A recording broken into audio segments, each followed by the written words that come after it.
Hey Kaiju fans, I'm the boy who cried Godzilla. Along with Humble Squid. And it's time at last for an updated look at Legendary's King Kong. Is that a monkey?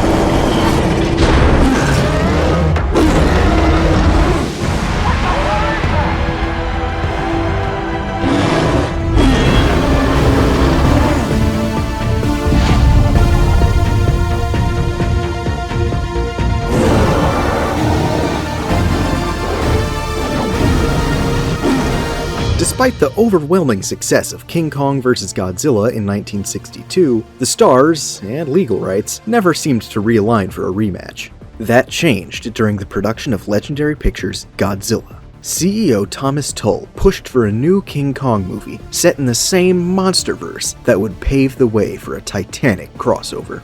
Like many past versions of the character, Legendary's Kong lived on Skull Island with a group of humans who worshipped him as a god. But they had a much healthier relationship. Instead of demanding human sacrifices, he protected them from the island's many dangers, especially the Skullcrawlers, who'd made him the last of his kind.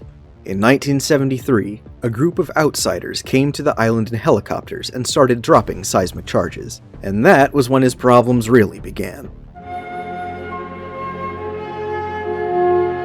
The first script Max Borenstein wrote for Kong Skull Island took place during World War I and revolved around the search for a serum which would cure any disease. Borenstein and director Jordan Vogt Roberts have both taken credit for the idea to move the setting to the Vietnam War era. To Vogt Roberts, it symbolized the split in time in which technology started to overpower the idea of myth, and myth is how we've told stories for thousands of years. While the first remake of King Kong also took place in the 70s, this time, the US military would bring the fight to Skull Island, and lose. Vogt Roberts aimed to make the new King Kong a throwback to a classic movie monster, not just an ape. That meant less Peter Jackson, more Willis O'Brien. He felt a bipedal Kong would be more physically imposing and reinforce that mythic and godlike quality. Crash McCreary provided the first piece of concept art, Kong facing a helicopter squadron at sunset. It would become one of the film's defining images. Now, Vogt Roberts still wanted the Peter Jackson Kong in the movie, as a juvenile killed during a World War II skirmish, after which the real Kong would appear towering overhead. Legendary didn't go for that. The clash against general audience's perception of the Eighth Wonder was maintained in spirit, though, through the Flight of the Valkyries sequence at the beginning of the film, wherein he curb stomps a fleet of Hueys. The art book puts it succinctly. It is a direct contrast to Kong as most know him, atop the Empire State Building, doomed and futilely swatting at biplanes. The lead visual effects company on Kong Skull Island was Industrial Light and Magic, ILM. A team led by Carlos Huante designed Kong over the course of 8 months. The company spent over a year and a half on the film in total.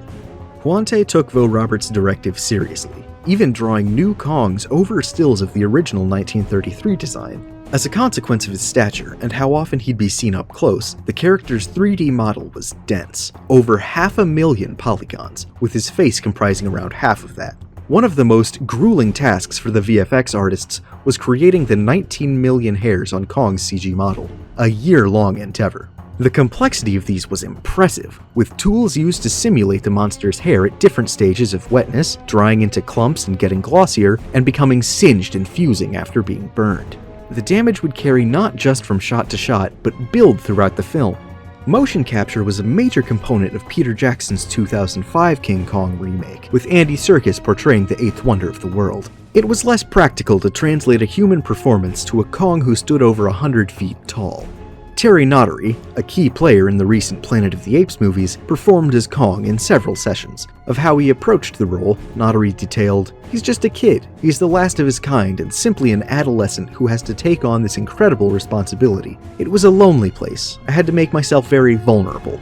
I concentrated on those moments when he is alone, not having to fight. What is his idle behavior? What is his natural state? Those are moments you can play in and see the real him." Toby Cabell, who appeared in the film as Chapman, also provided facial capture for Kong. Ultimately, according to visual effects supervisor Jeff White, there are some shots where that facial capture is used directly, but through the production process and reworking of the scenes, a lot of what Kong needed to do changed so much that the capture was used a lot more as inspiration and moments to pull from, and then ultimately a lot of the animation was keyframed. During production, an augmented reality app helped the filmmakers determine where Kong would be in each shot. aiding camera operators in figuring out what to do. For Kong's roar, sound designer Al Nelson drew from lions' roars, just as Murray Spivak did in 1933, and the sounds of gorillas and monkeys. Kong Skull Island was nominated for an Oscar for Best Visual Effects during the 90th Academy Awards, the only Monsterverse film to receive a nomination, and the third King Kong movie to make it past the shortlist. Godzilla vs. Kong shows Kong as a grizzled adult, nearly matching Godzilla in height. Scanline VFX used the 2017 Kong model as a starting point, but resculpting was necessary to show his age. Aside from bulking him up, their additions to this new Old Man Kong asset included a beard inspired by Wingard's own and gray patches of fur. His eyes were rebuilt to improve his ability to emote. Once again, much effort was put into handling and rendering the ape's individually sculpted strands of hair efficiently, though the number of them was reduced to 6.3 million. Thanks to MPC's Pierre Lefebvre, we also know that, much like grass seed glued to dog hair, Kong has assorted rubbish stuck in his fur during the battles in Hong Kong, including bicycles. We don't know much about the motion capture component of this film, but Scanline Animation supervisor Eric Peaty played Kong during his first battle against Godzilla. As usual, the animators tinkered with his performance from there with keyframe animation. Kong has always used improvised weapons, but he acquires a crafted weapon in a massive Hollow Earth temple. An axe made out of a giant bone, and a familiar-looking dorsal plate. Originally, it was just a bone, giving it the appearance of a scepter. The weapon both connects Kong with his ancestors and allows him to even the odds against Godzilla in their second bout. A couple of notes on the temple. It's reminiscent of Kong City, which appeared in a version of Kong Skull Island with two distinct groups of islanders, and at one point, Godzilla made a personal appearance to challenge Kong instead of just unleashing his atomic breath from afar. The exact history of Kong's species depends on who's telling the story. In Kong Skull Island, Hank Marlowe explains that the Iwi feared all the island's monstrous inhabitants for thousands of years before Kong's ancestors started protecting them. He assigned the Skull Devil sole blame for killing Kong's parents. In Skull Island, the birth of Kong, mythographer Walter Riccio experienced a vision of the Skull Crawlers invading Skull Island millions of years ago, with the Kongs defending their territory. Over the following centuries, the reptiles whittled the apes down to one mated pair, who met the Iwi when they first arrived on the island shores and became their protectors. Kong was born during their final stand against at least 5 gigantic skull crawlers, sealed away in a cave by his mother moments before she perished. Godzilla vs. Kong reveals that the Hollow Earth was the Kong's original home, which they left after a Titan War early in humanity's history. The GVK novelization tries to resolve some of these inconsistencies, with some of the Iwi following the Kongs to the surface and others arriving on the island later. In 1944, US fighter pilot Hank Marlowe and Japanese fighter pilot Gunpei Ikari shot each other down over Skull Island in the South Pacific. Upon landing, the two continued trying to kill each other, their conflict taking them into the island's interior. Gunpei managed to pin Marlowe down and prepared to stab him in the throat, but suddenly, 2 colossal hands grabbed the edge of the cliff on which they were standing. Kong raised his head over the cliff and stared at the men. Needless to say, their conflict ceased immediately.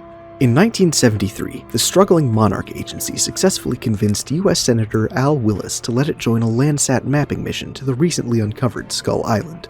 Escorted by the U.S. Army's Sky Devils helicopter squadron under the command of Colonel Preston Packard, the expedition pierced the perpetual storm system surrounding the island, allowing it to drop seismic charges onto the island's surface in order to map its terrain. Unbeknownst to the expedition members, the explosions from these charges awakened countless skull crawlers dwelling beneath the island and drew them to the surface. This aroused the ire of Kong. Within minutes, the entire squadron was downed, and many of Packard's men were dead. When the smoke cleared, Kong wandered away, leaving the expedition members scattered and stranded. The survivors coalesced into 2 groups, one led by ex-British SAS tracker James Conrad, and the other consisting primarily of Packard and his men. Receiving radio contact from one of his men, Jack Chapman, Packard decided to head to his position and salvage munitions from the downed Sea Stallion in order to take revenge on Kong. Meanwhile, Conrad led his party to several stone ruins, where they were surrounded by spear-wielding members of the native Iwi tribe. The tense moment was broken by Marlowe, who convinced everyone to stand down. Kong arrived at a lake to take a drink, but noticed a mire squid lurking below the surface. The creature seized Kong with its tentacles, but Kong managed to stomp on its head and crush it. Kong feasted on the fallen mire squid's tentacles and began dragging the carcass back to his lair. Marlowe brought the group to the Iwi village, which was defended from the threats outside by a massive wall. Marlowe showed them the wreckage of a ship called the Wanderer, which the Iwi had converted into a sacred temple. He explained the history of the relationship between Kong's kind, the Iwi, and the Skullcrawlers, who were responsible for killing Kong's family, as well as Gunpei, who had become Marlowe's closest friend. The survivors began working on completing the Gray Fox, a makeshift boat Marlowe and Gunpei had built in order to reach the extraction point on the island within 3 days. During this time, photographer Mason Weaver discovered a skir buffalo trapped under a downed helicopter just outside the village. She tried to free the creature before Kong himself arrived and effortlessly lifted the chopper. The Gray Fox was completed, and after an emotional farewell between Marlowe and the Iwi, the craft set off along a river. The group made contact with Packards and they rendezvoused in the jungle. Packard informed Conrad that they needed to rescue Chapman before taking the boat to the extraction site, and asked him to lead the way. Marlowe warned that they would be passing through the Skullcrawlers' territory, but his warnings did not change Packard's mind. The group passed through the Valley of the Fallen Gods, the mass grave created by the Skullcrawlers which held the skeletal remains of Kong's parents. As the party passed through, they were ambushed by a Skullcrawler. It killed several people before Weaver killed it by throwing a lighter into a gas vent next to the creature that exploded. In the aftermath of the attack, it became clear that Chapman was dead, but Packard was resolute in obtaining the munitions to kill Kong. This escalated into a standoff between the party members, which Conrad diffused by saying he would take the civilians back to the boat and wait there for Packard. While returning to the boat, Conrad and Weaver made their way to a cliff to locate the river. There, they were approached by Kong, who gently stood still and allowed Weaver to place her hand on his face. Explosions in the distance drew Kong's attention, and he quickly began making his way there. Conrad and Weaver told the others to go back to the boat while they saved Kong from Packard's trap, but Marlowe insisted on accompanying them. Once Kong was lured to a lake that had been filled with napalm, Packard ignited it, consuming Kong in flames. The ape emerged from the burning water and killed several of the men before passing out. Packard prepared to set off a seismic charge next to the fallen Kong before he was interrupted by Conrad and the others. The standoff continued until the nearby lake erupted and the Skull Devil, the largest of the Skullcrawlers, emerged. Everyone fled but Packard, who remained behind and prepared to detonate the charge as this new menace approached. Kong awoke and smashed Packard with his fist before he could do so, but was jumped on and knocked out by the beast. The survivors reached the edge of the island, pursued by the Skull Devil.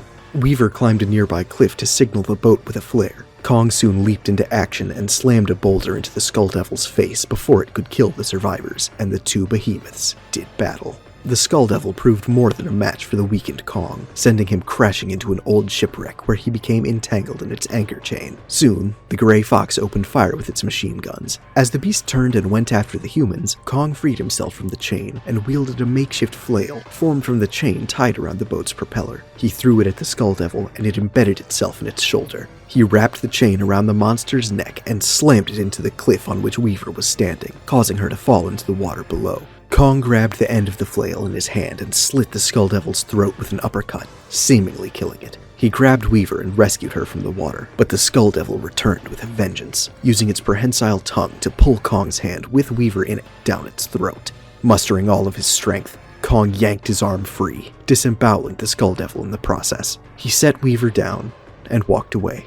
When a rescue team arrived to extract the survivors, Kong stood in the distance, triumphantly pounding his chest and roaring.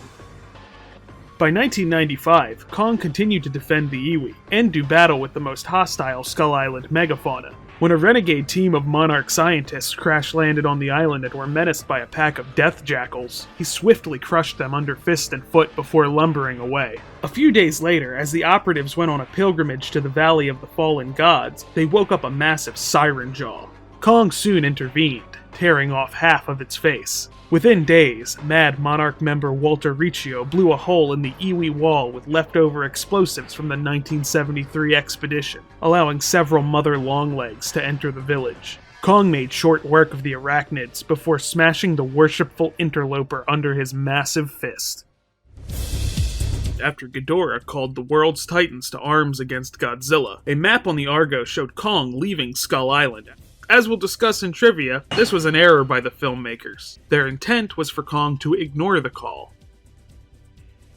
By 2021, a storm cell generated by King Ghidorah over the Pacific was approaching Skull Island and threatening to combine with the perpetual storm cell surrounding it. Monarch Chief Officer Houston Brooks was organizing an expedition into the hollow earth on the island through an underground passageway called the Vile Vortex. Kong, having grown to at least 90 meters in height, appeared one day to rescue an operative from an attacking spirit tiger, easily snapping its neck.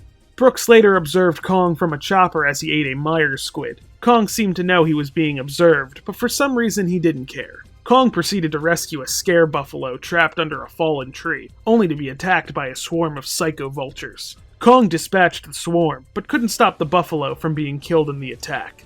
Kong later entered a large cave on the island where he discovered a painting of another member of his species, locked into battle with something obscured by vines. As Kong prepared to pull the vines away, he overheard the sound of dynamite being detonated near the drilling site into the hollow earth. Kong approached the area, while the storm systems combined and plunged the island into darkness. Kong stopped in his tracks as the giant bat titan Camazotz erupted from the ground in front of him. Accompanied by his Hell Swarm, Camazotz proved to have the advantage over Kong in combat, using his aerial superiority to lift Kong into the air and drop him twice. A squadron of Monarch fighter pilots under the command of Audrey Byrne set out to assist Kong, but Camazotz was still too much for them. As Camazotz chased after her plane, Audrey set off a sonic boom right in front of the Titan's face, disorienting him and allowing Kong to gain the upper hand. Kong pummeled Camazotz before punching him back into the hollow earth from whence he came. Audrey ejected from her jet and parachuted into Kong's hand. She told him that she wanted him to know that they had his back, and he snorted in response. With the storm now fully overtaken Skull Island, the Hollow Earth expedition was called off and moved to Antarctica, while Dr. Eileen Andrews took over as Monarch's lead scientist on the island. The native iwi were evacuated by ospreys, as Kong returned to the cave where he had been earlier. He pulled away the vines obscuring the rest of the painting, and scowled at its depiction, his ancestor locked in combat with Godzilla. Regarding the iwi evacuation, yes, we're aware GVK conflictingly states that Gia is the last of them. By 2024, Kong lived inside a gigantic dome on Skull Island which simulated its original environment. He uprooted a nearby tree as the orphaned iwi girl whom he had rescued from the storm, Gia, presented him with a doll she had made in his likeness. Kong observed Gia and her doll before throwing the tree into the ceiling of the dome and roared angrily. Dr. Eileen Andrews was aware that Kong had grown too large for the dome. The problem was that Godzilla would attack him as soon as he left the island.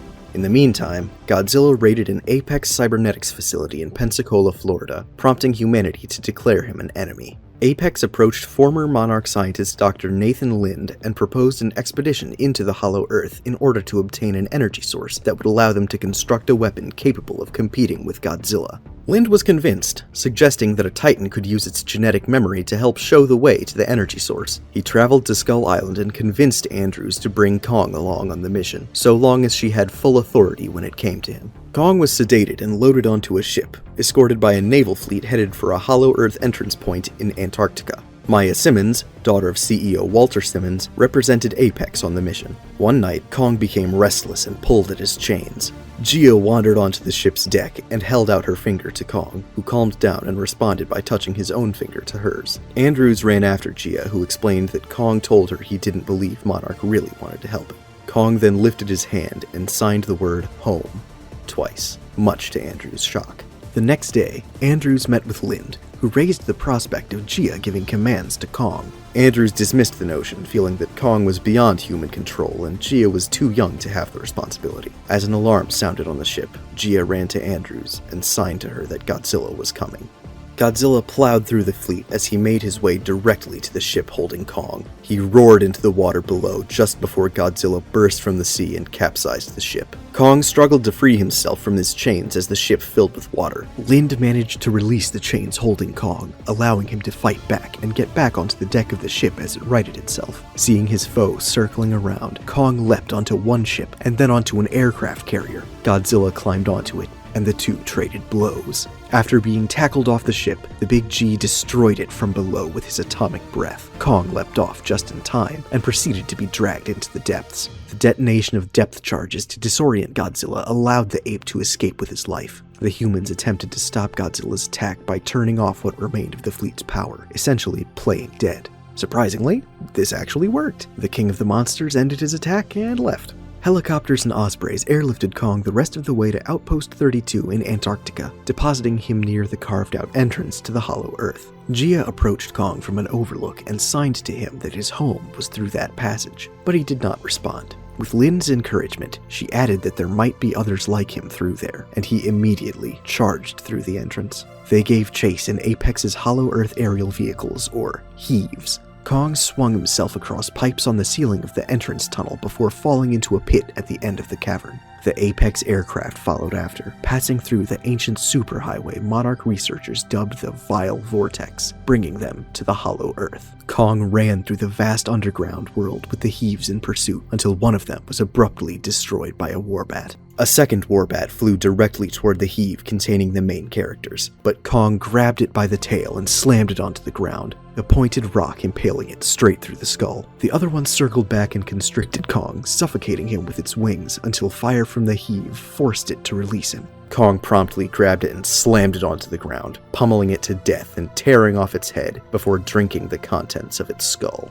Kong continued making his way through the Hollow Earth before reaching a cliff which marked the point where gravity reversed. He jumped across to a cliff on the other side, and there came across a huge temple-like structure. He found a handprint almost identical to his own on the door to the structure and promptly pushed it open, leading him into a massive chamber. Kong vocalized his presence, to no response. Inside, he picked up a giant axe embedded in the skull of a fallen titan, triumphantly beating his chest and roaring as he wielded it. He then sat down on a massive throne as the heaves landed and their occupants disembarked. Kong noticed the blade of his axe glowing blue, then saw the same glow emanating from the ground nearby. He set the axe into a depression, causing a chain of other axes to begin glowing and form a depiction of Godzilla. Kong had found the energy source. Apex released a drone to harvest the energy and transmit its signature to headquarters, to Andrew's protest. Maya and her guards trained their guns on the Monarch members, causing Kong to roar at them. Suddenly, the temple began to quake, and the Hellhawks roosting on the ceiling swooped down and attacked. Maya and some of her guards escaped in a heave, while Andrews, Lind, and Gia made their way to the other. Godzilla's atomic breath soon burst into the chamber, opening a huge crater at the center. Godzilla roared down into the chamber, with Kong answering his call. Maya's heave opened fire on Kong as it tried to escape, but Kong caught it and crushed it in his hand. As the chamber collapsed, Kong grabbed his new axe and jumped into the crater, climbing to Hong Kong. Kong pulled himself through the crater and into the city, where he was met by Godzilla. The two Alpha Titans bellowed and charged into the title match. Bout by bout, Kong successfully parried each of Godzilla's moves, until at one point, he blocked an atomic blast with the blade of his axe. Forcefully tackled to the ground thereafter, Kong wedged his axe in G's leg, who lobbed the axe at a skyscraper. The duel raged on, climbing to the skyline. Eventually, the surviving heave, with Lind, Andrews, and Gia in tow, flew through the tunnel from the Hollow Earth and narrowly avoided crashing into Kong and then Godzilla's atomic breath. Closing the distance, Kong grabbed his axe and used it to absorb the atomic blast like earlier and brought it down on Godzilla, creating a massive shockwave that blew both monsters back. Its charge expended, the axe ceased glowing. Back up in no time at all, the Titans exchanged blows again. Godzilla pulled Kong off his back and threw him into a building, dislocating his shoulder. The atomic kaiju aggressively pursued Kong, jumping onto and clawing into the ape's chest repeatedly before pinning him down at last. Godzilla screamed in Kong's face, who responded with a roar of his own. Finally taking his foot off Kong, the king of the monsters walked away. Refusing to give up, Kong weakly got back to his feet, only to fall backwards and pass out. In the meantime, the energy Apex copied from the Hollow Earth caused its ultimate weapon, Mechagodzilla, to go haywire and kill its creators before freeing itself from Apex's headquarters in the city. Mechagodzilla clashed with Godzilla and dominated the battle. The surviving heave landed next to the fallen Kong, where Gia signed that she could feel his fading heartbeat. Lind commandeered the heave once again and landed it onto Kong's chest, then set it to self-destruct. The surge of energy revived Kong, who saw Gia standing nearby. She signed to him that Godzilla was not his true enemy. Kong ultimately accepted her word. He got back to his feet and slammed his shoulder into a building, snapping his arm back into place. Just as the mech prepared to finish Godzilla off, Kong jumped onto its back and interrupted the attack. After knocking him off its back, the mech got tag-teamed by the two monsters. It regained its footing after a bit, knocking both away. Kong saw his axe and ran to get it, soon re-entering the battle, swinging it into Mechagodzilla repeatedly. But it was not enough. The robot pinned Kong against a building and began spinning the blades on its tail and trying to shove them into Kong's face. When Madison Russell, Josh Valentine, and Bernie Hayes failed to stop Mechagodzilla from its control room, Bernie decided to have one last drink before they died. This gave Josh an idea, as he grabbed Bernie's flask and poured its contents all over Mechagodzilla's control monitor. This made the mech stall briefly, allowing Goji to fire his atomic breath at the axe to charge it. Kong immediately hacked off Mechagodzilla's tail with the axe, then cut off both of its arms and one of its legs, forcing it to the ground. Facing the mech charging one last proton scream in defiance, he brought down the axe to its neck, subsequently grabbing its head and tearing it off. Kong held Mechagodzilla's head in the air, crying out triumphantly before slumping down from exhaustion. He didn't get much time to rest, as he got back on his feet and picked up his axe again when he heard Godzilla and saw him approach. The two stared each other down, until Kong finally dropped his axe. The king of the monsters bellowed in acknowledgement and turned. Kong and the gathered humans watched as Godzilla dove beneath the waves. Sometime later, Andrews, Lind, and Gia watched from a monitoring station inside the Hollow Earth as Kong passed by on his morning walk. Kong signed home to Gia, who smiled back. He swung from vines onto a cliff, overlooking his newfound kingdom.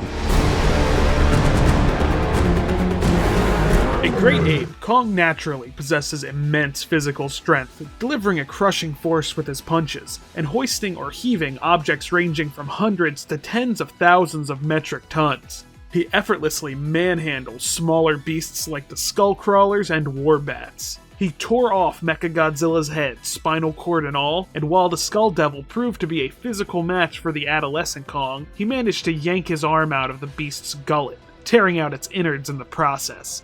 As an adult, his strength was almost on par with the more massive Godzilla. For Kong Skull Island, the animator set out to make the monster's fight choreography feel animalistic and not too human-like. Hence, Kong never threw any kicks in the movie, he only stepped on things. By 2024, it seems he finally learned how to kick though, using his legs to propel himself away from Godzilla underwater, delivering a big drop kick during the Hong Kong battle, and kicking Mecha-G in the face. Kong's impressive agility allows him to quickly react to attacks to avoid them, outmaneuver foes, and deliver counterattacks of his own. Let's run down some of his feats. As a youngster, he jumped into the air to smash UH-1 Iroquois choppers out of the sky, leaped onto the Skull Devil from above and smashed a boulder into it in a surprise attack, and grabbed two skull crawlers as they lunged at him, promptly killing them right after. During his battle with Godzilla at sea, Kong leapt from a cargo ship to a destroyer to an aircraft carrier. His agility also helps him navigate any terrain in which he finds himself. He scaled the cliffs of Skull Island daily, swung along the pipes of the Hollow Earth access point in Antarctica, and rapidly advanced across the plains of the Hollow Earth with large bounds and running on all fours. In Hong Kong, he compensated for Godzilla's physical advantage by leaping to, swinging across, and weaving through the urban topography.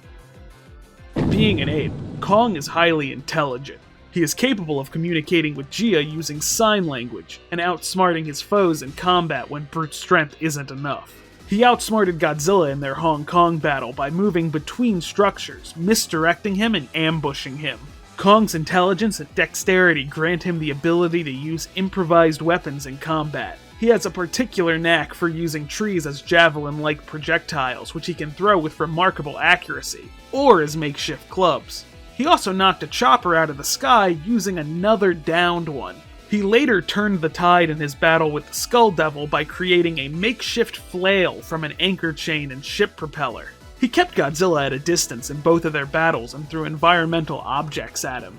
He also used part of a building as a shield to block Godzilla's atomic breath. Kong's most powerful melee weapon is not one thrown together from nearby objects, but a battle axe created by his species. He wields this axe with great proficiency, managing to stab it into Godzilla's leg and even shove the handle into his throat to stop him from firing his atomic breath in close range. The axe's most useful feature is its ability to absorb Godzilla's atomic breath. Kong used this ability first for defense, then to deliver a powerful charged blow to Godzilla's head. During their team-up, Kong recognized when Godzilla had charged the axe with his atomic breath and used it to hack Mechagodzilla apart. While not as durable as Godzilla, Kong is still quite resistant to damage. As an adolescent, he was bulletproof, only irritated by machine gun fire from attacking copters. He withstood the brutal attacks from the Skull Devil and triumphed in battle against it, even after sustaining major injury both from it and Packard's napalm trap.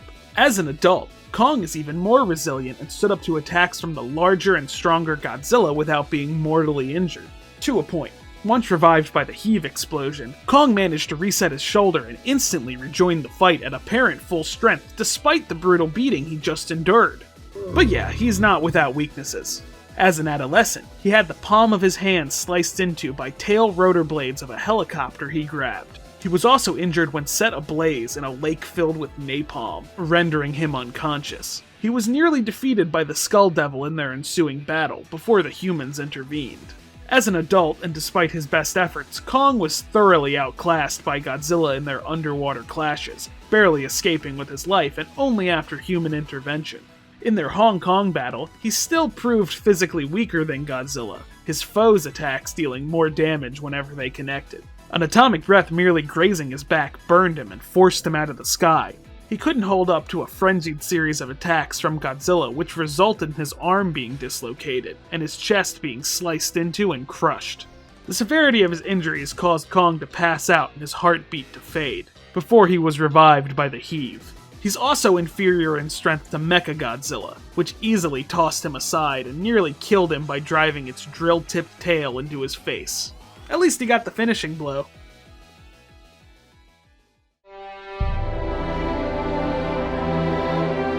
King Kong's scale changing between shots to awe audiences wasn't just done by Cooper and O'Brien for the original 33 version. The teams behind the Monsterverse did it as well. The 100-foot ape was scaled up to 200 feet for certain shots in Kong Skull Island, and from 300 feet to over 500 feet for some parts of the Hong Kong sequence in Godzilla vs. Kong. As for how the King of Skull Island went from 30 meters to 90 between 1973 and 2024, yet none of the other Kongs we see in Monsterverse media do so outside of cave paintings, the only explanation we get is Houston Brooks pondering in Kingdom Kong if the other members of his species never survived long enough to reach such titanic statures, or if the species isn't truly native to Skull Island. Kong shows off a few additional tricks in the Kong Skull Island novelization by Tim Levin. After his first fight with the Sky Devils, he puts out the fires caused by one of the seismic charges by throwing dirt on them, and Packard later watches him trigger a rock slide to seal a skullcrawler hole. He kills the Skull Devil by throwing a punch so far into its throat that it crushes its innards. The book also calls him King Kong several times, a title which seems to be forbidden in the rest of the Monsterverse. The King of the Monsters novelization by Greg Keyes includes a segment on Skull Island told from Kong's perspective as he hears Ghidorah's alpha call to hunt together, and ignores it. However, the call awakens numerous skullcrawlers, who Kong prepares to battle. According to Michael Dougherty, this part of the novelization is meant to be canon to the films. Keyes' Godzilla vs. Kong novelization is notable for showing us the stormy night when Kong rescued Gia, instead of Eileen just talking about it. Gia also provides a more detailed backstory of the title character's rivalry. After one Titan, strongly implied to be Godzilla, ate a star in the hollow earth that turned him wicked, the Iwi and Kong species tried to expel him and his kind, but ultimately decided to leave the underground realm themselves. Kong Skull Island missed the glory days of movie tie-in games, so this version of Kong has only appeared in the Empire DCX slot machine Monsterverse in 2020, 6 mobile game collaborations in 2021, and Godzilla Battle Line. The World of Warships promos deliver the incredible visual of Godzilla and Kong astride 2 dueling battleships, but this doesn't happen in the game itself. Players were not happy. The comments on the videos made the demands for a Godzilla vs. Kong trailer look tame in comparison. In addition to the costumes and cosmetics expected from modern-day tie-ins, PUBG Mobile let its players obtain adorable pet-sized versions of the 2 monsters, though they were quite pricey. GVK was also headlining for the soft launch of casual action mobile game Go Big. In Godzilla Battle Line, Kong is a leader who can hit multiple targets at once by swinging his fists. This was the first ever officially licensed Godzilla game to include any version of King Kong, if you don't count that slot machine.